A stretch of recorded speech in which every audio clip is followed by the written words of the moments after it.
Il est quasiment 9h moins le quart. Merci de nous rejoindre. Vous avez fait le bon choix en venant sur Télématin France 2.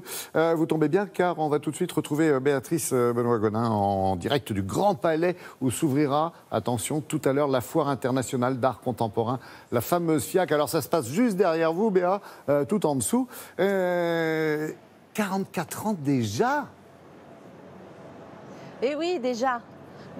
Et quoi de neuf cette année alors? Alors quoi de neuf cette année? Beaucoup de choses, Laurent. Alors vous le savez, la FIAC, c'est le rendez-vous annuel entre les marchands d'art et les collectionneurs. Et il y a des galeries qui viennent du monde entier, de France, de province, mais du monde entier. Et la nouveauté cette année, c'est qu'il y a des galeries qui viennent aussi de Tunisie, d'Égypte, bref, d'Afrique. Et ça, c'est une première. La FIAC, c'était déjà ouvert à l'Asie et à tous les pays du monde. Mais là, l'Afrique, c'est une première, Laurent. C'est quoi la tendance qui se dégage là, pour l'édition 2017 ?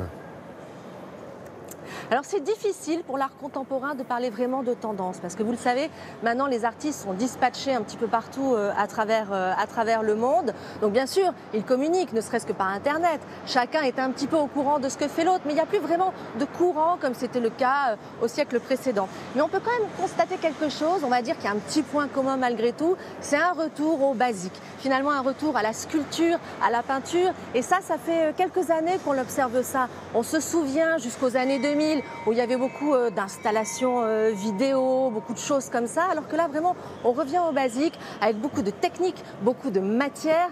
Les artistes travaillent tous les formats et du coup ça donne une foire et un art contemporain finalement extrêmement riche. C'est ce que je vous propose tout de suite de découvrir. Regardez.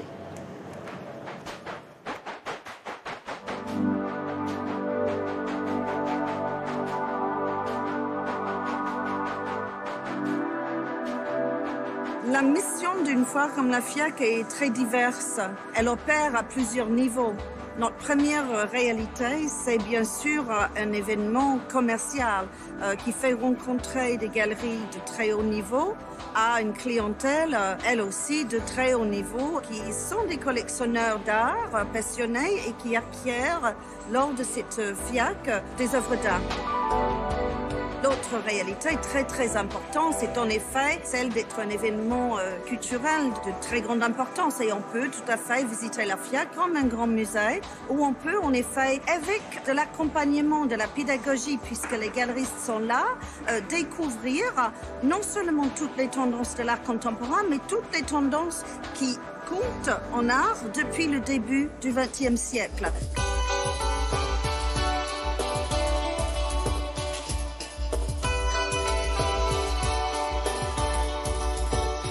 On a l'impression que la scène artistique est plus éclatée aujourd'hui. Les artistes, dans cette période de l'histoire qui suit le modernisme, se saisissent de tous les langages, de toutes les recherches formelles aussi des artistes du siècle précédent pour créer. Il y a des groupes d'artistes naturellement qui se forment dans différents pays et puis des similarités parfois d'approche.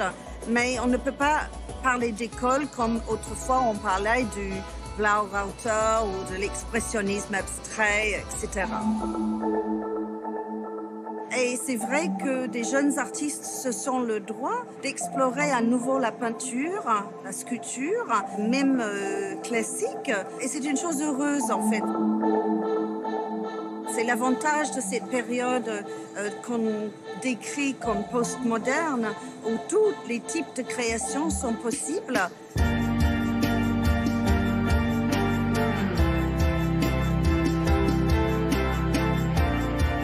L'avenir de la FIAC, j'espère, sera pendant longtemps de porter la scène culturelle française à un autre palier de reconnaissance sur la scène internationale.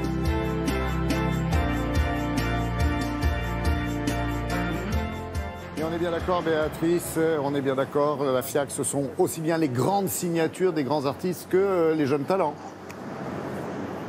Tout à fait, Voilà. Je suis là. Ah, coucou. Je suis là. Au milieu de tout ce qui se passe, parce que la foire va ouvrir dans quelques heures. Alors, ça s'active un petit peu. C'est fermé pour l'instant. Rien que pour vous, ça s'active un petit peu.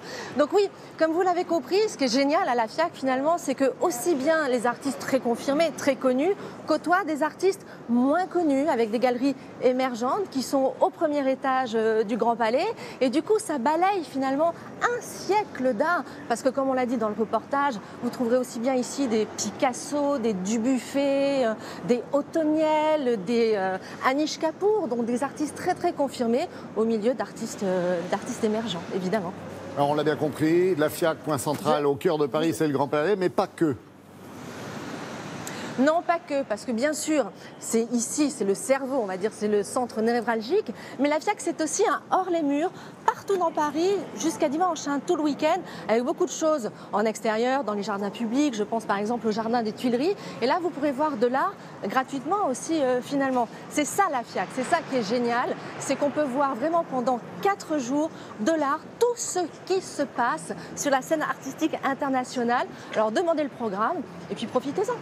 Ok, merci Béatrice. N'hésitez pas à donner un petit coup de main, parce que l'ouverture, c'est quand même dans quelques heures. À propos, on a une bonne nouvelle pour les amateurs d'art contemporain qui nous ont suivis à l'occasion justement de la FIAC. Eh bien, France 2, en association avec l'hebdomadaire Télérama, propose un pass qui permet l'accès à 30 musées d'art contemporain. Attention, pas uniquement à Paris, non, 30 musées d'art contemporain dans toute la France, et ce, sur le principe de une place achetée. Une place offerte, une place achetée, une place offerte, vous avez compris. Si vous êtes intéressé, toutes les infos sont sur notre site, le site de Télématin.